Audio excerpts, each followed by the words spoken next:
दोस्तों railway group D 2026 zone wise analysis करने के लिए मैंने यहां पर दोस्तों टोटल वैकेंसी कितनी है और टोटल फॉर्म कितने भरे गए, उसके बाद जोन वाइज वैकेंसी कितनी है, जोन वाइज फॉर्म कितने भरे गए, उसके बाद पर सीट पर वैकेंसी पर कितना कंपटीशन है उसको मैंने यहां पर एनालिसिस किया।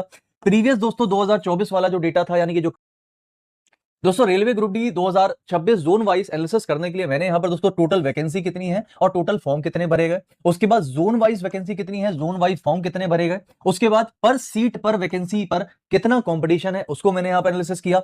प्रीवियस दोस्तों 2024 वाला जो डेटा था, यानी कि जो कट ऑफ थी, फॉर्म थे, नंबर ऑफ वैकेंसी थी, उसको मैंने यहां पर लिया और करंट साइकिल को मैंने प्रेडिक्ट किया है भाई किस तरीके से जा सकता है। उसके बाद सबसे इंपॉर्टेंट दोस्तों ये वाला डेटा होता है जिस पर काफी लोग नजर नहीं मारते, है ना। जैसे आपने भी अभी देखा होगा, कई मैंने भी एक वीडियो बनाया जिसमें मैंने बताया कि 52 लाख दोस्तों एप्लीकेशन यहां पर भरे गए हैं, रेलवे की तरफ से बताया गया। लेकिन मैंने उस वीडियो में ये भी बताया दोस्तों, इस 52 लाख को तो आप बिल्कुल ही हटा दीजिए, क्योंकि डिपेंड करता है कि कितने लोग यहां पर एक्चुअल देने गए थे पेपर, यानी कि जिसको कहते हैं अटेंडेंस। तो अटेंडेंस बहुत जरूरी है कि कितने लोगों ने पेपर दिया। हो सकता है दोस्तों कि 30% ने दिया हो, 50% ने दिया हो, 40% ने दिया हो। पिछली बार कितने लोगों ने पेपर दिया था और उसके हिसाब से कट ऑफ क्या रही, इस बार कितने लोगों ने पेपर दिया है और क्या कट ऑफ हो सकती है, ये पूरा का पूरा डेटा का एनालिसिस मैं यहां पर आपको करने वाला हूं। ठीक है, इस बार दोस्तों यहां पर लगभग जो है 50% तक की अटेंडेंस रही, 50 से 55% तक की अटेंडेंस है। ठीक है, चलेगा, इसके ऊपर मैं बात करता हूं अभी आगे।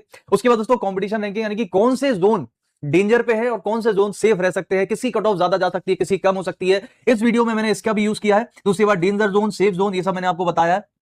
और बाकी दोस्तों एक फाइनल स्ट्रेटेजी की किस तरीके से आपको कट ऑफ निकाली गई है। आप देख सकते हो दोस्तों यहां पर कि हर एक जोन का मैंने यहां पर कितनी वैकेंसी थी और कितने फॉर्म भरेगा ये आपको बता दिया। गोरखपुर में भी 1100 वैकेंसी, लगभग 3 लाख फॉर्म। गुवाहाटी में 1700 वैकेंसी, 5 लाख फॉर्म। गुवाहाटी, ध्यान रखना भाई, जिस जिसके ऊपर मैं सर्कल कर रहा हूं, एक तो हो गया गुवाहाटी, एक हो गया आपका बेंगलुरु, बहुत ही इंपॉर्टेंट है, बहुत ज्यादा इंपॉर्टेंट है। आप फॉर्म देखिए कितने ज्यादा भरे गए यहां पर, है ना। इसके बाद कलकत्ता दोस्तों, ये बहुत ही इंटरेस्टिंग रहने वाला है आपका, क्यों रहने वाला भी बताऊंगा। कलकत्ता की पिछले साल सबसे ज्यादा कट ऑफ गई थी, लगभग 80। इस बार कितनी जा सकती है अभी बताता हूं। पर सीट कॉम्पिटिशन है, ये जो फॉर्म मैंने बताए हैं ये अटेंडेंस के पहले वाले हैं। ध्यान रखना कौन से हैं दोस्तों, ये अटेंडेंस के पहले वाले, यानी कि अटेंडेंस के बाद में ये सारी की सारी जो नंबर ऑफ फॉर्म्स हैं क्या हो जाएंगे, कम हो जाएंगे। क्योंकि अटेंडेंस कितनी रही है, लगभग 50 से 55% तक अटेंडेंस रही है। तो यहां पर ये सारी कैंडिडेट दोस्तों कम हो जाएंगे। लेकिन आप ये नहीं कह सकते कि सब में ही आधा कर दीजिए, नहीं दोस्तों, ऐसा जरूरी नहीं। किसी जोन में ज्यादा है, किसी जोन में कम है। ओवरऑल यहां पर 50 से 55% की अटेंडेंस है। लेकिन आप दोस्तों एक खुद से सोचिए, आप सभी के पास दिमाग है, आप सभी लोग पढ़े लिखे हो। एक सिंपल सी बात मैं आपसे पूछ रहा हूं, ये बताइए कि 2024 में जब 32,000 वैकेंसी थी, 32,000, और एग्जामिनेशन देने गए थे लगभग 60 लाख लोग। 2025 में दोस्तों यहां पर 22,000 वैकेंसी है, एग्जामिनेशन देने गए हैं लगभग 25 से 30 लाख लोग। आप मुझे बताइए यहां पर जो वैकेंसी है 32,000 से 22,000, लगभग 10,000 वैकेंसी केवल कम हुई है। आधी तो नहीं हो गई, सीधे सीधे 16,000, ऐसा तो नहीं है। लेकिन अगर मैं कैंडिडेट की बात करूं तो जहां पर दोस्तों 60 से 65 लाख लोगों ने यहां पर एग्जाम दिया था, वहीं इस बार दोस्तों 25 से 30, लगभग देखा जाए तो आधा, या लगभग कह सकता हूं कि 2.5 गुना कम हो गया। यहां पर वैकेंसी दोस्तों आधी नहीं हुई है, लेकिन जो आपके कैंडिडेट्स हैं वो लगभग आधे हो गए। अब आप सीधा सीधा मुझे बताइए कि 2024 में दोस्तों जो भी कट ऑफ गई थी, क्या इस बार 2025 में जो कट ऑफ है वो ज्यादा जा सकती है कि कम जा सकती है? इसका आंसर आप मुझे बताइए। देखोगे तो अहमदाबाद दोस्तों पिछली बार 2024 सही है, ठीक है, जो कि 72 नंबर गई थी। इस बार दोस्तों आपकी 70 से 73, यानी कि लगभग या तो उसके बराबर ही रहेगी या फिर उससे कम ही रहेगी, ज्यादा जाने की उम्मीद तो नहीं है। दोस्तों अजमेर जो कि 79 लगभग रही थी, ये आपकी 78 से 81 नंबर के बीच, यानी कि लगभग उतनी या उससे कम ही रह सकती है। और ये दोनों के दोनों दोस्तों यहां पर, ये अहमदाबाद तो बेटर जोन है, अगर आपने इससे भरा तो ठीक है।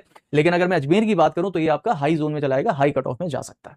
यहां पर दोस्तों बेंगलुरु की बात करूं, जहां पर 70 नंबर की कट ऑफ गई थी, इस बार यहां की कट ऑफ जो है वो ज्यादा देखी जाएगी, फॉर श्योर ये ज्यादा जाएगी। इसके बाद अगर भोपाल की बात करूं, पिछली बार अगर 77 थी, तो इस बार आपकी 75 से 78 नंबर, लगभग उतनी या उससे थोड़ी सी कम आपकी जा सकती है। यहां पर दोस्तों भोपाल की बात हो गई। भुवनेश्वर की बात करें 76, या फिर यहां पर 73 से 76 नंबर के बीच यहां पर देखी जा सकती है। बिलासपुर 76 पिछली बार गई थी, यहां पर 73 से 76 नंबर के बीच देखी जा सकती है। चंडीगढ़ दोस्तों 72 थी, 70 से 73 नंबर, उससे कम या लगभग उसके बराबर पे ही रह सकती है, ज्यादा नहीं जा सकती। चेन्नई की अगर मैं बात करता हूं दोस्तों 78 गई थी पिछली बार, काफी हाई गई थी। इस बार भी दोस्तों हाई तो रह सकती है, लेकिन 76, 77 या 78 के अराउंड आपकी रह सकती है। इसमें बहुत ज्यादा आपको ऊंचाई देखने को तो नहीं मिलने वाली। आगे की बात करता हूं गोरखपुर दोस्तों 76 पिछली बार गई थी, 2024 वाला बता रहा हूं मैं आपको डेटा। तो यहां पर दोस्तों इस बार जो है 75 से 78 के मिड में रह सकती है। गुवाहाटी दोस्तों 77 गई थी, लगभग 74 से 78 या उसके बीच में, है ना। मैं कभी भी देखो सही गलत हो सकता हूं, लेकिन ये एक एक्सपेक्टेड कट ऑफ है, संभावित कट ऑफ। कलकत्ता की बात करूं दोस्तों, देखिए कलकत्ता सबसे ज्यादा कट ऑफ गई थी, और इस बार कलकत्ता में एप्लीकेशन भी बहुत ज्यादा भर दिए गए, पता नहीं क्यों। तो कलकत्ता सबसे ज्यादा कट ऑफ गई थी 70, लेकिन इस बार दोस्तों आपकी लगभग 80, सॉरी माफी चाहूंगा, 80 से कम 79 या 78 के अराउंड रह सकती है, उतनी भी रह सकती है, ज्यादा जाने की चांसेस नहीं है। बंबई दोस्तों अगर मैं देखता हूं तो यहाँ पर 77 गई थी, तो 75, 76 या 77 के अराउंड रह सकती है। पटना दोस्तों यहाँ पर 78 गई थी, तो यहाँ पर पटना भी लगभग 76 है, उससे कम रह सकती है।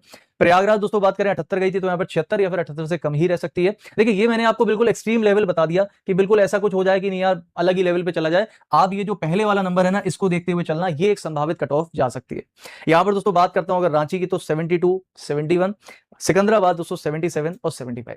एक डेटा और मैंने एनालिसिस आप लोगों के लिए जो किया है वो ये है कि डेंजर जोन दोस्तों अभी तक जो निकल के आए हैं वो है आपके ये वाले। बेंगलुरु से अगर किसी ने फॉर्म भरा है, डेंजर पे रहने वाले हो, हाई कट ऑफ जा सकती है। कलकत्ता दोस्तों हाई कट ऑफ जा सकती है, पिछली बार ज्यादा कट ऑफ थी, फिर भी इस बार फॉर्म ज्यादा भर दिए गए वहां पर। सिकंदराबाद यहां पर दोस्तों ये भी एक डेंजर जोन रह सकता है आप सभी लोगों के लिए। प्रयागराज की बात करें दोस्तों, तो यहां पर ये भी एक आपका डेंजर जोन रह सकता है, और चेन्नई भी आपका यहां पर डेंजर जोन रह सकता है। अगर सेफ जोन की बात करूं, लगभग तो अगर किसी ने अहमदाबाद से फॉर्म भरा है तो सेफ पे रह सकता है, भुवनेश्वर है, चंडीगढ़ है, रांची है और पटना है। ये दोस्तों ऐसे कुछ जोन है जहां पर लगभग कट ऑफ आपकी बहुत ज्यादा देखने को नहीं मिल सकती है। ठीक है, अब ये दोस्तों जो सारी की सारी चीजें हैं, मुझे उम्मीद है कि शायद आप लोग समझ गए होंगे सारी।